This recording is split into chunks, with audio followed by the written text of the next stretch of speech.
ప్రభునందు ప్రియదేని పిల్లారా, నేటి వాక్య ధ్యానము కొరకు మిమ్మలను ప్రేమతో ఆహ్వానిస్తూ ఉన్నాను.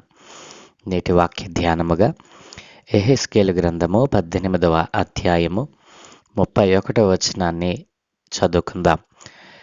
మీరు జరిగించిన అక్రమ క్రియలన్నిటిని విడిచి నూతన హృదయమును నూతన బుద్ధియు తెచ్చుకొనడి. ఆమెన్. ప్రభునందు ప్రియదేని పిల్లారా, చదువుకునబడిన లేఖన నిమిత్తమే ప్రార్థన చేద్దాం. సకల ఆశీర్వాదములకు కారణభూతుడైన తండ్రి, మా మంచి దేవ, నీ ఘనమైన ఉన్నతమైన నామానికి స్తోత్రాలు నాయన. ఏ మంచి లేని మా జీవితంలో మరొక నూతన ఉదయాన్ని అనుగ్రహించారు తండ్రి. ఈ ఉదయమున మేము చదువుకున్న ఈ లేఖన భాగాన్ని మా కొరకు దీవించండి. ఈ లేఖన భాగాన్ని అనుసరించి అనేక ఆత్మీయ పాఠాలు మీరే మాకు బోధించి నేర్పించమని యేసయ్య పరిశుద్ధ నామమున అడుగుచున్నాము తండ్రి. ఆమెన్. ప్రభునందు ప్రియదేని పిల్లారా, నేడు మనం చదువుకున్న ఈ లేఖనాన్ని మరొక్కసారి మనం చదువుదాం. మీరు జరిగించిన అక్రమ క్రియలన్నిటిని విడిచి నూతన హృదయమును నూతన బుద్ధియు తెచ్చుకొనడి అని దేవుని లేఖనం సెలవిస్తూ ఉంది. ప్రియదేని పిల్లారా, ఈ రోజున మానవ జీవితంలో ఈరోజు అనేక సంవత్సరములు గతిస్తూ ఉన్నాయి, అనేక నెలలు గతిస్తూ ఉన్నాయి, అనేక వారాలు మరి గతించిపోయి ఉన్నాయి. ప్రియదేని పిల్లారా, ఈ 2024వ సంవత్సరంలో మరి మన జీవితంలో 52 వారాలు, 52 ఆదివారాలు మన జీవితాన్ని గతించిపోయాయి. ఇక 53వ ఆదివారం అంటూ ఏది కూడా లేదు ఈ సంవత్సరానికి సంబంధించి. ఇప్పటికైనా నీ జీవితంలో ప్రభువును ఎంతవరకు నీవు అర్థం చేసుకోగలిగావు? ప్రభు యొక్క ఆ గొప్పతనాన్ని, ప్రభు యొక్క నామములో ఉన్నటువంటి, ప్రభువులో ఉన్నటువంటి ఆ మాధుర్యాన్ని ఎంతవరకు నీవు మరి అనుభవించగలిగావు? ఈ నూతనమైనటువంటి సంవత్సరంలోనికి ఒక్క దినంలోనే మనము ప్రవేశింపబోతా ఉన్నాం. ఈ కడవరి దినాన్న, ఈ చివరి దినాన్న, ఈ చివరి రోజులో నీవు నీ జీవితంలో ప్రభువుకి ఇప్పుడేనను మరి సమయాన్ని ఇవ్వడానికి ఇష్టపడతా ఉన్నావా?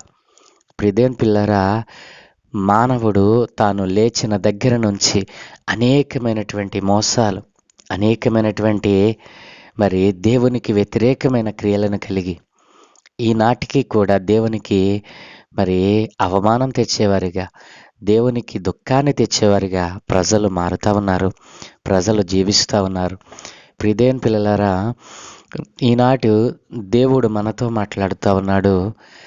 మీరు జరిగించినటువంటి ఆ భయంకరమైనటువంటి క్రియలు, దేవునికి ఇష్టం లేని, దేవుని వాక్యానికి విరుద్ధమైనవి, మరి దేవుని స్వభావానికి విరుద్ధమైనవి, దేవుని గుణలక్షణాలకు విరుద్ధమైన క్రియలను కలిగి ఈ రోజున దేవుని సన్నిధికి, దేవుని యొక్క వాక్యానికి, దేవుని యొక్క మరి పాదాలను విడిచిపెట్టి ఈ రోజున మరి ఒంటిగా మిగిలిపోతా ఉన్నావు.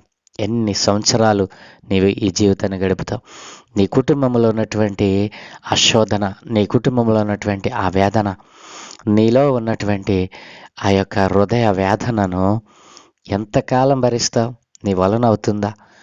దాన్ని తీసివేయగలిగినటువంటి వాడు క్రీస్తు ప్రభుల వారని, నీవు నమ్ముకున్న దేవుడు గొప్పవాడు అని ఎంతకాలము నీవు గుర్తించుకుంటూ ఉంటావు. కాబట్టి దేవుడు అంటూ ఉన్నాడు కదా, నీలో ఉన్నటువంటి ఈ అక్రమములన్నిటినీ తొలగించుకో. ఈ చివరి దినాన్న ప్రభు మనల్ని కోరుతూ ఉన్నాడు. ఈ అక్రమములన్నిటినీ, అక్రమ క్రియలన్నిటిని మనం విడిచిపెడితే ఆయన అంటున్నాడు కదా, దేవుడు అంటున్నాడు మరి నూతన హృదయాన్ని ఇస్తానంటున్నాడు. ప్రియదేని పిల్లారా, మొదటిగా మనము మన జీవితంలో ఉన్నటువంటి దేవునికి విరుద్ధమైన, వాక్యమునకు విరుద్ధమైన, మరి సన్నిధికి విరుద్ధమైన, దేవుని గుణలక్షణాలకు విరుద్ధమైనటువంటి ఆ అక్రమ క్రియలన్నిటిని విడిచిపెట్టేసి నువ్వు ఆయన పాదాలు చెంత పెట్టుకుని నువ్వు బ్రతిమలాడుకుంటే ఆయన నీకేమిస్తానంటున్నాడో తెలుసా? నూతన హృదయాన్ని ఇస్తానంటున్నాడు. ప్రియదేని పిల్లారా, ఈ సంవత్సరాంతమున నీకు కావాల్సింది ఏమిటి? నీవు దేనికోసం పరుగులెడుతూ ఉన్నావు? దేనిని ఆశించి నీవు ఈ లోకంలో మరి నీవు పరుగులెడుతూ ఉన్నావు, మరి పాకులాడుతూ ఉన్నావు? మరి నిన్ను నువ్వు పరిశీలన చేసుకో. సమస్తాన్ని ఇవ్వగలిగినటువంటి దేవుడు మరి సమస్త ఆశీర్వాదాలను తన హస్తములో కలిగి ఉన్నటువంటి దేవుడు ఈరోజు నిన్ను అడుగుతా ఉన్నాడు. నీకు నూతన హృదయం ఇవ్వడానికి ఇష్టపడతా ఉన్నాడు. అలాగుననే నీకు నూతనమైన బుద్ధిని ఇవ్వటానికి ఇష్టపడతా ఉన్నాడు. ఎప్పుడో తెలుసా? నీలో ఉన్న అక్రమ క్రియలు, ఈ అక్రమ క్రియలు నాలో ఎక్కడ ఉన్నాయి అని నీవు అనుకుంటున్నావేమో. ఒక్కసారి నీవు నీ గదిలోనికి వెళ్ళి మోకరించి, ప్రభా, నాలో ఏ అక్రమ క్రియలు ఉన్నాయి నాకు తెలియటం లేదు అని నీవు ఒంటరిగా నీ గదిలోనికి వెళ్ళి నీవు ప్రార్థన చేసినప్పుడు ప్రభువు నీకు సమస్తాన్ని ఆయన కనుపరచగలడు. నీలో ఉన్న ఆ అక్రమములన్నిటినీ ఈ సంవత్సరాంతమున తీసివేసుకోవాలని ప్రభు కోరుకుంటూ ఉన్నాడు. నీలో ఉన్న అక్రమములన్నిటినీ తీసివేసుకోవాలనే ఆశ నీలో ఉందా? ఆశ నీలో నూతనమైనటువంటి హృదయాన్ని తెచ్చిపెడుతుంది, నూతనమైన బుద్ధిని నీకు తెచ్చిపెడుతుంది. ప్రియ దేవుని పిల్లారా, నా ప్రియ సంగమా, నా ప్రియ దేవుని కుటుంబమా, మీకు ఈ ప్రభు యొక్క మరి వాక్యాన్ని, ఈ ప్రభు యొక్క మాటలు మీకు తెలియపరుస్తూ ఉన్నాను. ఇంతవరకు ఈ సంవత్సరాంతమున ఒక నిర్ణయం చేయండి. ఇదిగో, నాలో ఈ అక్రమం ఉంది నాయన, నాలో ఈ వాక్య విరుద్ధమైనటువంటి స్వభావం ఉంది నాయన. ఈ సంవత్సరం అంతా కూడా అయ్యా, నా పొరుగు వారిని నేను దూషించాను, నా పొరుగు వానికి కీడు చేయాలనే తలంపు కలిగి ఉన్నాను. నాకు తెలియకే నా పొరుగువాని మీద అబద్ధ సాక్ష్యములు, అబద్ధమైనటువంటి మరి దేవుని వాక్య విరుద్ధమైనటువంటి అనేకమైనటువంటివి కల్పించి చెప్పానయ్యా. అయ్యా, నా జీవితంలో ఉన్నటువంటి ఈ యొక్క చెడ్డ క్రియలను, ఈ అక్రమ క్రియలను విడిచిపెడుతున్నాను. అయ్యా, నాలో నూతనమైన బుద్ధిని, నూతనమైన హృదయాన్ని నాకు ఇవ్వవా అని నీవు ప్రార్థించగలవా? ఈ సంవత్సరాంతమున ప్రభువు నీ నుండి కోరుకుంటూ ఉన్నాడు. నీవు నూతనపరచబడాలని, నూతనమైన బుద్ధితో నీవు నూతనమైన సంవత్సరంలో అడుగు పెట్టాలని ఆయన ఆశపడతా ఉన్నాడు. ఆయన కోరిక, ఆయన ఉద్దేశము ఒకటే. ఆయన చిత్తము మీ జీవితాల్లో నెరవేర్చుకోవాలని ఆయన ఆశపడతా ఉన్నాడు. ఆయన ఉద్దేశాలను మీ ద్వారా ప్రపంచానికి తెలియచేయాలని ఆశపడతా ఉన్నాడు. ఎంతకాలము ఆయన చిత్తానికి, ఆయన ఉద్దేశానికి వ్యతిరేకంగా అక్రమ క్రియలను కలిగి ఉంటావు? ఈ సంవత్సరాంతమున నీలో ఉన్నటువంటి ఆక్రమములన్నిటినీ తీసివేసుకుంటానని ప్రభు దగ్గర వడంబడిక చేయి. ఈరోజు ప్రభువు నీ సన్నిధిలో, నీ యొక్క హృదయంలోనికి రావటానికి, నీ ఇంటిలోనికి రావడానికి ఆయన ఇష్టపడతా ఉన్నాడు. ప్రభువు మీ కుటుంబాలను దర్శించునుగాక. మీలో నూతనమైన హృదయము, నూతనమైన బుద్ధిని దేవుడు నూతనముగా పుట్టించునుగాక. మీలో ఉన్న అక్రమ క్రియలన్నిటినీ మరి మీరు విడిచిపెట్టినట్లుగా ప్రభువు సహాయం చేయునుగాక. ఆమెన్. ప్రార్థన. సకల ఆశీర్వాదముల కారణభూతులైన తండ్రి, మా మంచి దేవా, మీకు వందనాలు నాయన.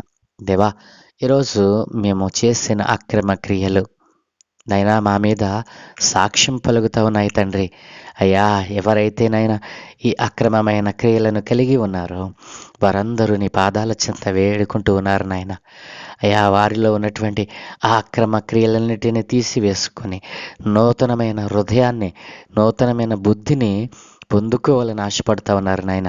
అట్లాంటి మనస్సు కలిగినటువంటి వారు నిజముగా నీ సన్నిధిలోనైనా వారి జీవితాన్ని ఒప్పుకుంటున్నటువంటి వారిని మీరు దర్శించమని, వారిలో ఉన్న అక్రమ క్రియలన్నిటిని విడిచిపెట్టి నూతనమైన హృదయాన్ని, నూతనమైన బుద్ధిని వారు తెచ్చుకున్నట్లుగా మీరే వారికి అనుగ్రహించమని, ఈ దినమెంచే పనులన్నిటి మీద మీ కన్ను దృష్టి ఉంచండి. బలహీనులైన వారిని బలపరచండి, వ్యాధిగ్రస్తులైన వారిని స్వస్థపరచండి. ఇప్పటికేనైనా అనేక మందిని నీవు స్వస్థపరిచినావని అయ్యా, ఇదిగో వారిని సాక్షులుగా మీ సన్నిధిలోనైనా, మీ సమాజంలో వారిని నిలుపుమని తండ్రి, ఈరోజు నైనా పెళ్లి రోజు, పుట్టినరోజు జరుపుకునే బిడ్డలందరి మీద మీ ఆత్మను కుమ్మరించమని, నూతనమైన దయాకిరీటముతో వారిని అలంకరింపచేశారు నాయన. అయ్యా, ఇదిగో నీకు ఉపయోగపడే పాత్రలుగా వారి నాయన ఉపయోగపడటానికి సహాయం దయచేయమని, నీ సువార్త ప్రపంచమంతటా ప్రకటింపబడటకు సహాయం దయచేయమని, ఘనతయు మహిమ ప్రభావాలు మీరే పొందుకోమని యేసు నామమున ప్రార్థించి వేడుకుంటూ ఉన్నాము తండ్రి. Amen, amen, amen.